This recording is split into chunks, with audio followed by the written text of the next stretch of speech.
प्रेम से बोली विष्णु भगवान की जय।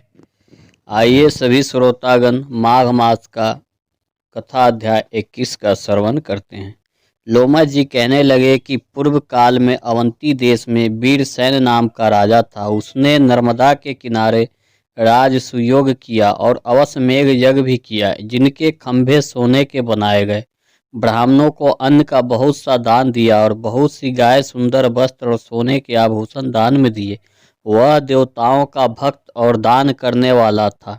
भद्रक नाम का एक ब्राह्मण, जो अत्यंत मूर्ख, कुलहीन, कृषि कार्य करने वाला, दुराचारी तथा अधर्मी था, वह भाई बंधुओं को त्याग सुनकर इधर उधर घूमता हुआ देव यात्रियों के साथ प्रयाग में आया और माघ में उनके साथ 3 दिन तक स्नान किया। वह 3 दिन में ही निष्पाप हो गया।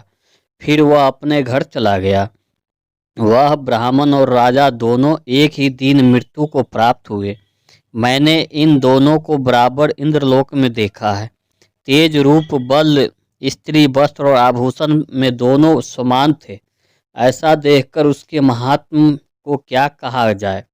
राजसुयोग करने वाला स्वर्ग का सुख भोग कर फिर भी जन्म लेता है, परंतु संगम में स्नान करने वाला जन्म मरण से रहित हो जाता है। गंगा और यमुना के संगम की हवा के स्पर्श से ही बहुत से दुख नष्ट हो जाते हैं। अधिक क्या कहें, और किसी भी तीर्थ में किए गए पाप माघ मास में प्रयाग में स्नान करने से नष्ट हो जाता है। पिशाच मोचन नाम का एक पुराण इतिहास सुनाता हूँ।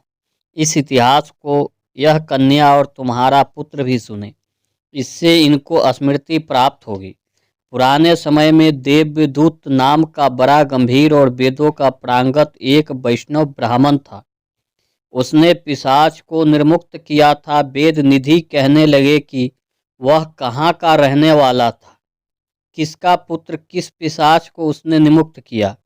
आप विस्तार पूर्वक यह सब कथा सुनाए। लोमस ऋषि ने कहा, किलपग से निकली हुई सुंदर सरस्वती के किनारे पर उसका स्थान था। जंगल के बीच में पुण्य जल वाली सरस्वती बहती थी। वन में अनेक प्रकार के पशु भी विचरते थे। उस ब्राह्मण के श्राप के भय से पवन भी सुंदर चलती थी और वन में चैत्र रथ के समान था। उस जगह धर्मात्मा देवयुदित रहता था।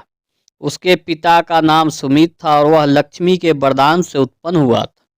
वह सदैव आत्मा को स्थिर रखता, गर्मी में अपने नेत्र सूर्य की तरह खोल रखता, वर्षा में खुली जगह पर तपस्या करता, हेमंत ऋतु में सारस्वत सरोवर में बैठा और त्रिकाल संध्या करता। जितेंद्रिया और सत्यवादी भी था। अपने आप गिरे हुए फल और पत्तियों का भोजन करता था।